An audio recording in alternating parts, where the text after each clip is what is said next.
7-year-old twins disappear every morning at exactly 8 a.m.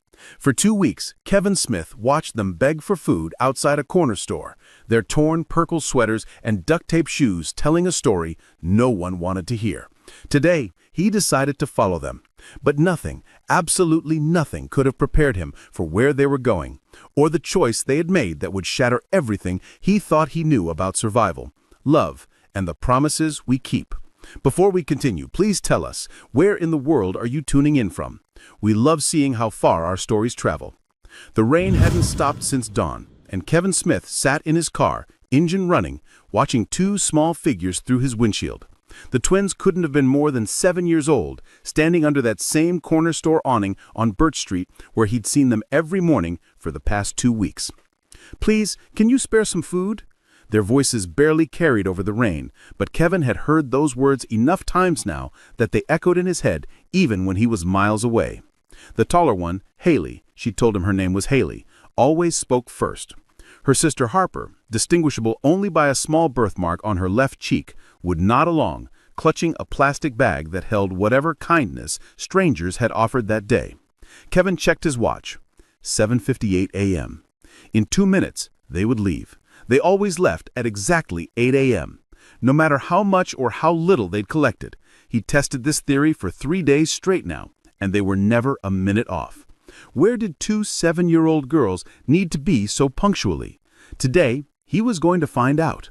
The past 2 weeks flashed through his mind as he watched them pack up their meager belongings. That first Thursday morning when he'd seen them, something had broken inside him. Maybe it was the way the taller twin had reached for the breakfast sandwich he'd offered, then pulled her hand back, asking in a whisper that still haunted him, "Both sandwiches?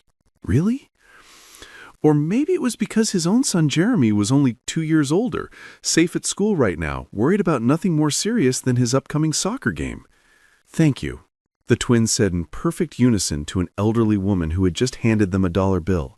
They bowed their heads slightly, a practiced gesture that spoke of desperation wrapped in dignity. 8 a.m. Like clockwork, the twins turned and began walking. Kevin shifted his car into drive and followed at a distance, his heart pounding with each turn they took. They moved with purpose, never hesitating at corners, never looking back. These children knew exactly where they were going. They walked for 15 minutes, and with each block, the landscape changed. The quaint shops and cafes of the commercial district gave way to boarded-up windows and graffiti-covered walls. This was the part of the city Kevin never visited, the part people discussed in hushed tones at PTA meetings, the part where abandoned buildings outnumbered occupied ones. The twins slipped through a gap in a chain-link fence with the fluid motion of those who had done this hundreds of times before. The fence surrounded what used to be the Riverside Textile Factory. Kevin remembered reading about its closure in the paper 5 years ago, 300 jobs lost overnight. He parked his car and sat for a moment, rain drumming on the roof. What was he doing? Following 2 little girls into an abandoned building? But then he thought of their torn purple sweaters, the same ones they'd worn every single day. He thought of how they divided that single sandwich he'd given them this morning, carefully tearing it in half, then tearing one half in half again. Kevin got out of the car, rain immediately soaking through his jacket. The gap in the fence was narrow, built for small bodies, not a 35-year-old bookstore manager. He squeezed through, metal scratching against his back, and found himself in an overgrown courtyard. The factory loomed before him, 5 stories of broken windows and crumbling brick. He could hear voices now, young voices, echoing from somewhere inside. Following the sound, he stepped through a doorway that had long since lost its door. The interior was a maze of debris and shadows. Water dripped from holes in the ceiling, creating pools that reflected what little light filtered through the broken windows. The voices grew stronger, and Kevin recognized Harper's distinctive lisp as she said something about being hungry. "I know your stomach hurts, mine too. But we have to be smart, remember? Like Mama taught us." That was Haley's voice, trying so hard to sound grown up, trying so hard to be strong. Kevin rounded a corner and stopped breathing. In what must have been an old office, the twins had created a home. No, created was too simple a word. They had carved out a sanctuary from nothing, built a life from scraps society had thrown away. Cardboard covered the floor in neat sections, each piece overlapping the next to create a barrier against the cold concrete. Blankets, a patchwork of different colors and fabrics, clearly scavenged from various sources, were folded with military precision in one corner. Empty cans and bottles, cleaned until they shone, lined a wooden plank balanced on cinder blocks that served as a shelf. But it was the walls that made Kevin's chest tighten. Dozens of drawings covered every available surface. Childish sketches of houses with smoke curling from chimneys, families holding hands under rainbow skies, sons with smiling faces, and in every single drawing, two small figures stood side by side, their hands clasped together. What the twins were doing in that moment, though, shattered something inside Kevin. They had taken the breakfast he'd given them that morning, 2 sandwiches, chocolate milk, and fruit cups, and divided it into 3 portions. Not 2, 3. 2 portions on paper plates for themselves, each heartbreakingly small. The third portion, the largest, was being carefully wrapped in plastic. "We should save more for tomorrow," Haley was saying, her small hands trembling slightly as she wrapped the food. "Just in case the nice man doesn't come." "But I'm so hungry," Harper replied, and Kevin could see her pressing her hand against her stomach. "I know, but remember what Mama said? We have to think about tomorrow, always tomorrow." Kevin must have made a sound, a gasp, a sob, he wasn't sure, because both girls spun around. Terror flashed across their faces. Harper grabbed a broken broom handle while Haley stepped protectively in front of their supplies, in front of her sister. "It's just me," Kevin said quickly, holding up his hands, his voice cracking. "It's Mr. Kevin. I brought you breakfast, remember?" Recognition dawned slowly, but the fear didn't entirely leave their eyes. These children had learned to be afraid of adults, of discovery, of help that came with conditions.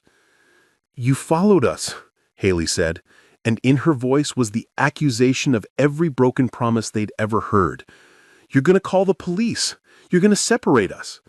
"No," Kevin said, and he did something that surprised even himself. He sat down right there on the cardboard floor, making himself smaller, less threatening. "I'm not calling anyone. I was worried about you." The silence stretched between them, broken only by the drip of water from the ceiling and the distant sound of traffic from the world outside their hidden sanctuary. "Where are your parents?" Kevin finally asked, though he suspected he already knew the answer. The twins looked at each other, that silent communication that only comes from sharing everything, including tragedy. Harper's hand found Haley's, their fingers interlacing with practiced ease. "Heaven," Harper whispered. "Mama went to heaven." "When?" Kevin asked, his voice gentle as rain. "Winter," Haley said, and Kevin could see her counting on her fingers. 3 months and 11 days ago." 3 months. These 7-year-old children had been living alone in an abandoned factory for 3 months. "She got sick," Harper continued, her voice so small Kevin had to lean forward to hear. There was blood. We tried to get help, but the hospital said we needed insurance, and Mama didn't have any. She said it was okay, that she just needed rest. But then, one morning, she didn't wake up," Haley finished, tears rolling down her cheeks, leaving clean tracks through the dirt. Kevin's own eyes burned with tears. "What did you do?" "We called 911 from the payphone," Haley said. "We watched from across the street when they came. They took Mama away. We heard them saying they would call child services, that they needed to find us. So we hid, because Mama told us what happens to kids with no family.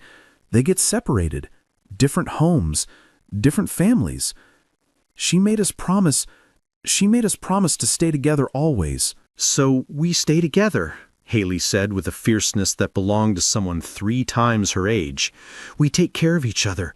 I read to Harper from the books we found. She counts our money and makes sure we have enough for water.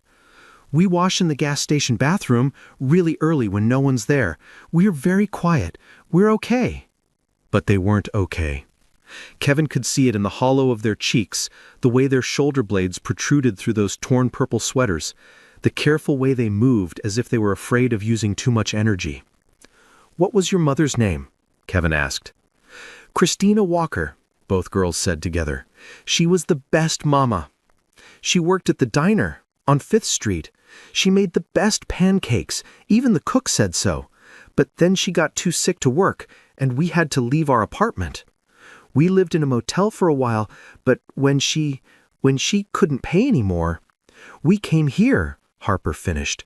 "Mama actually found this place. She said it would be safe for a few nights, but then she got sicker and sicker, and then—" Kevin looked around the space again, seeing it with new eyes.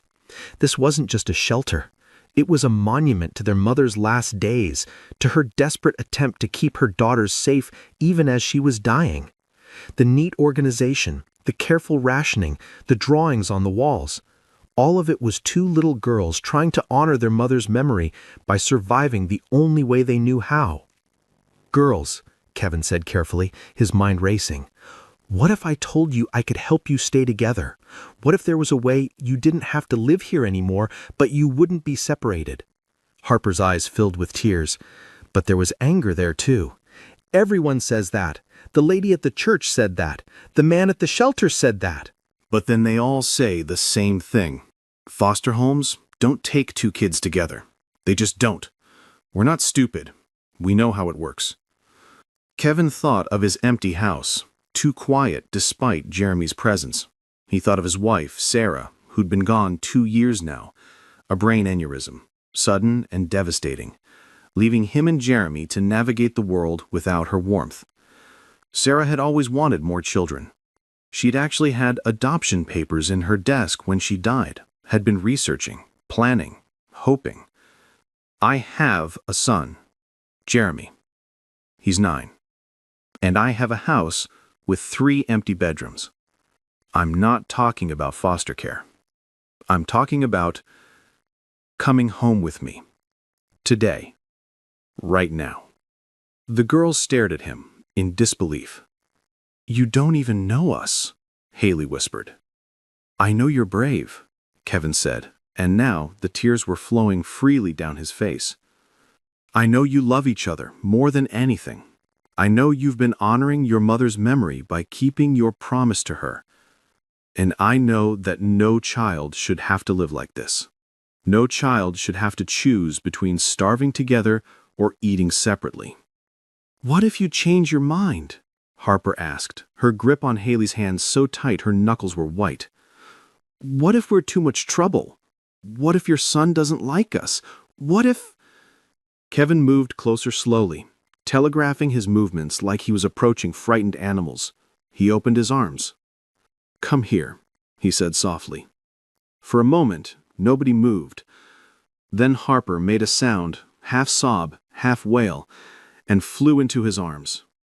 Haley followed a second later, and Kevin held them as they cried with the force of 3 months of fear, hunger, loneliness, and grief. Their small bodies shook against him, and he could feel every rib, every bone that shouldn't be so prominent in children so young. "We tried so hard," Haley sobbed into his shoulder. "We tried to be good, to be strong like Mama said." "You were," Kevin said, his own voice breaking. "You were so strong, but you don't have to be strong alone anymore." It took an hour to gather their belongings. Kevin watched in amazement as the girls carefully packed each item, understanding that these weren't just objects. They were survival tools, memories, proof that they had existed when the world had forgotten them. The water-damaged books went into a plastic bag. "Mama taught us to read with these," Haley explained, handling them like precious artifacts. The blankets were folded precisely, each one with its own story.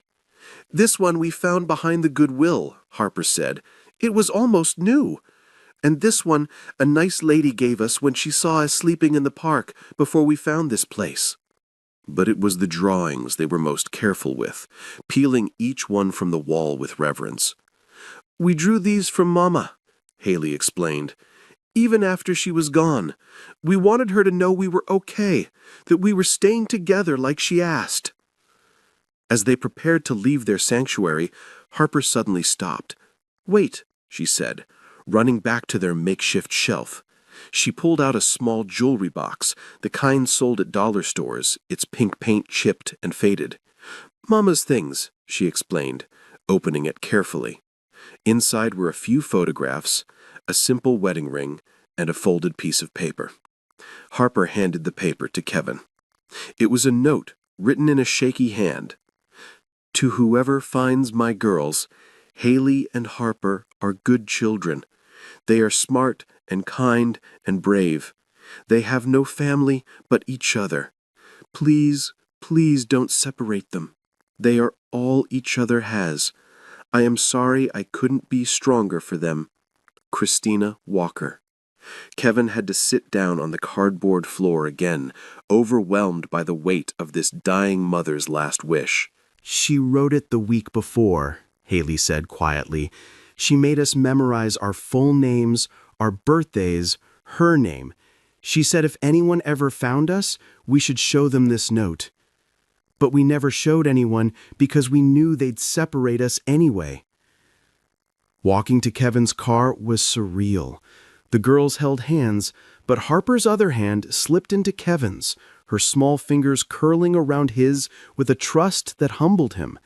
They'd known him for 2 weeks, had spoken to him for less than 2 hours, and yet they were choosing to believe in his promise. "Is your house far?" Haley asked as they reached the car. "About 15 minutes, Kevin said, opening the back door. Both girls stopped, staring at the interior of the car like it was a spaceship. "It's so clean," Harper whispered. "We're dirty. We'll make it messy." "Cars can be cleaned," Kevin said gently. "Get in. There are juice boxes in the cup holders and granola bars in the seat pocket." The girls climbed in carefully, as if afraid they might break something. Kevin watched in the rearview mirror as they examined the juice boxes with wonder, reading every word on the packaging before carefully opening them. The drive was quiet, except for Harper's occasional whispered observations. "Look, Haley! Trees! So many trees!" And, "The houses have gardens! Real gardens with flowers!" Kevin pulled into his driveway, and the girls pressed their faces against the windows. The house wasn't grand, a simple 2-story colonial that he and Sarah had bought 10 years ago, but to the twins, it might as well have been a palace. "You live here? The whole house?" Haley asked in amazement. "We live here," Kevin corrected gently. "Come on, let me show you around." The tour was an exercise in heartbreak. The girls marveled at everything: the refrigerator that made ice, the bathroom with a bathtub and a shower, the bedrooms with actual beds. When Kevin showed them the guest room that would be theirs, they stood in the doorway, afraid to enter. "Both of us?" Harper asked. "We can both stay in here?" "Of course," Kevin said. "Or if you want separate rooms eventually. Jeremy's room is the one at the end of the hall, and there are 2 more bedrooms you could each have." "No," both girls said in unison, panic in their voices. "Together," Haley said firmly. "We stay together." "Always together," Kevin assured them. "Whatever you want."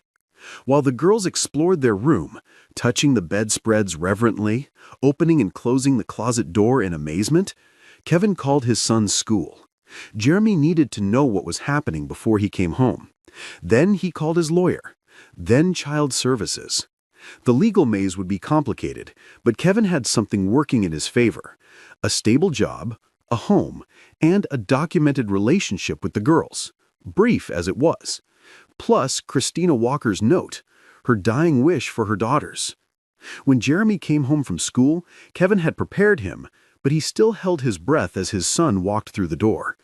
The girls were sitting at the kitchen table, drawing on printer paper Kevin had given them, looking smaller than ever in the bright, normal setting of a family kitchen. Jeremy stopped in the doorway, taking in the scene. Then, with the simple acceptance that only children possess, he walked over to the table. "I'm Jeremy," he said. "Dad says you're going to live with us now." The twins nodded shyly. "Do you like soccer?" Jeremy asked. "We don't know how to play," Haley admitted. "I'll teach you."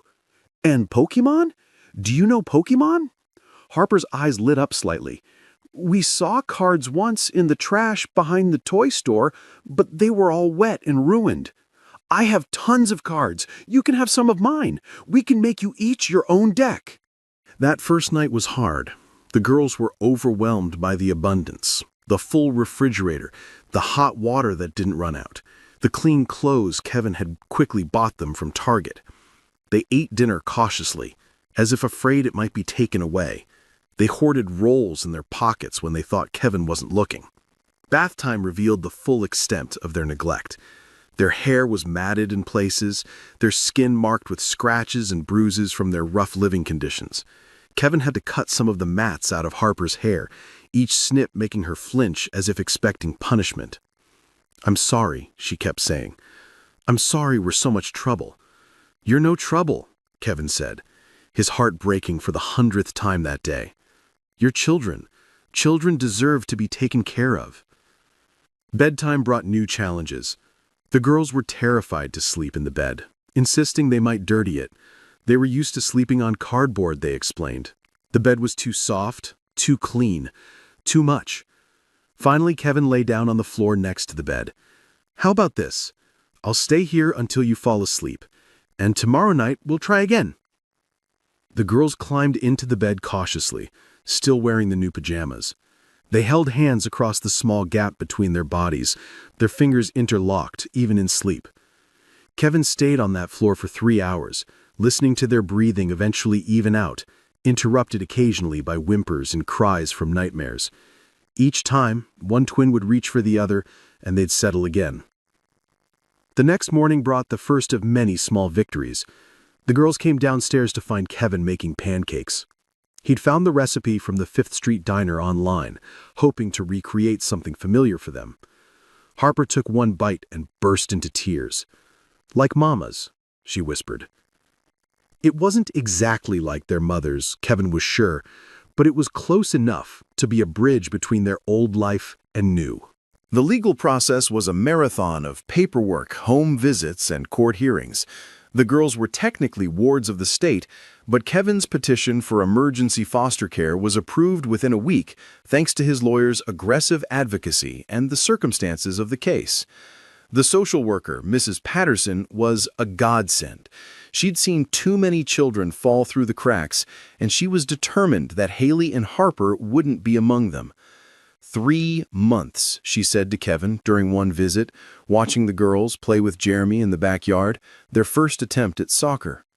3 months, those babies survived on their own. Most adults couldn't do what they did. They shouldn't have had to, Kevin said. No, Mrs. Patterson agreed. But the fact that they did, that they kept their promise to their mother, that they chose each other over the possibility of easier lives apart, that tells you everything about who they are. The adoption process took 6 months. 6 months of therapy appointments where the girls slowly unpacked their trauma. 6 months of Harper learning not to hide food in her room. 6 months of Haley learning she didn't have to be the protector anymore, that she could be a child. 6 months of Jeremy teaching them soccer and Pokemon, of family movie nights where the girls experienced Disney movies for the first time, of slowly filling out those hollow cheeks and too thin arms. 6 months of nightmares that gradually became less frequent, of hands that slowly unclenched, of smiles that became less rare. The day the adoption was finalized, all 3 children dressed in their best clothes. The girls had chosen to become Haley Walker-Smith and Harper Walker-Smith, keeping their mother's name as a bridge between who they were and who they were becoming. The judge, a grandmother herself, had tears in her eyes as she made it official. I've overseen many adoptions, but rarely have I seen a family so clearly meant to be together. After the courthouse, Kevin drove them to Riverside Cemetery. He had spent weeks tracking down where Christina Walker had been buried, a potter's field on the outskirts of town, marked only with a number. Kevin had paid to have a proper headstone installed, inscribed with Christina Walker, beloved mother. Your daughters keep their promise. The girls knelt by the grave, their new father and brother standing respectfully behind them. Hi, Mama, Haley said softly. We wanted to tell you, we're okay. We're more than okay. We stayed together, Harper added, just like we promised. Dad, he found us. Or maybe you sent us to find us. Jeremy is our brother now, Haley continued. He's teaching us so many things. And we have a dog. Dad got us a dog. Her name is Hope. We go to school. Real school with backpacks and lunch boxes and everything. I'm learning to read better. Haley's already in advanced reading. They talked to their mother for an hour, telling her everything about their new life, about their rooms they'd chosen to share, even though Kevin had offered separate ones, about their friends at school, about the soccer team they'd joined with Jeremy. As they prepared to leave, Harper looked up at Kevin. Do you think she knows? Do you think Mama knows we're safe? Kevin knelt down beside them, pulling all three children into his arms. I think she knew the moment I found you. I think she guided me to that corner store, to that abandoned building. I think she made sure I'd understand what you needed. A family, Jeremy said simply.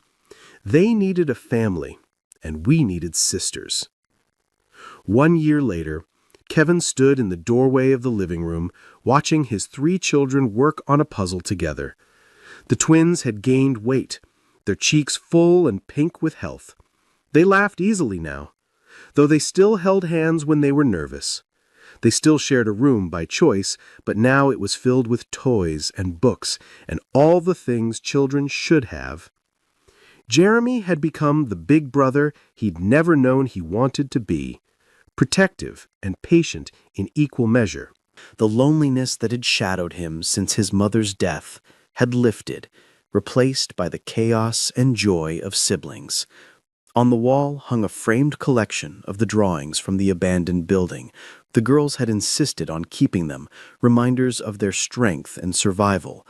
Next to them hung new drawings, these ones featuring 5 figures instead of 2, the girls, Jeremy, Kevin, and Hope the dog, all standing in front of a house with smoke curling from the chimney.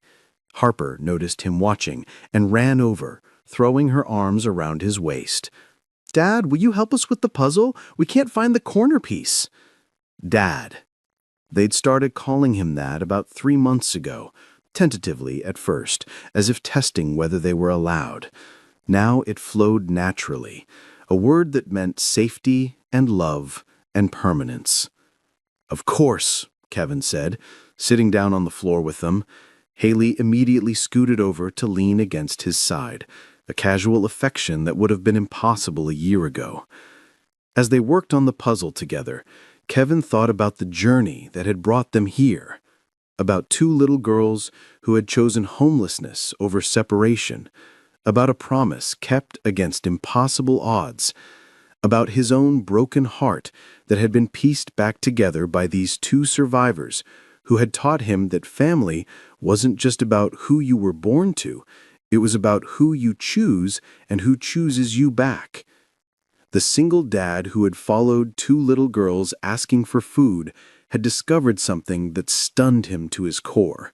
Not just the depth of their survival, not just the abandoned building they called home, but the transformative power of keeping promises, of choosing love over fear, of understanding that sometimes the most broken people create the most beautiful families. Haley and Harper had kept their promise to their mother. They had stayed together. And in keeping that promise, they had given Kevin and Jeremy something they didn't even know they needed: the chance to heal, to grow, to become whole again through the simple act of choosing to love. The abandoned building on Riverside Street still stood empty, but the sanctuary two little girls had built there had served its purpose. It had kept them together long enough to be found by someone who understood that family isn't always about blood. Sometimes it's about recognizing souls that belong together and having the courage to say, "Come home." As night fell and Kevin tucked the girls into bed, they still insisted on sharing, their hands finding each other across the gap between their pillows. Harper asked the question she asked every night: "We're really staying forever?"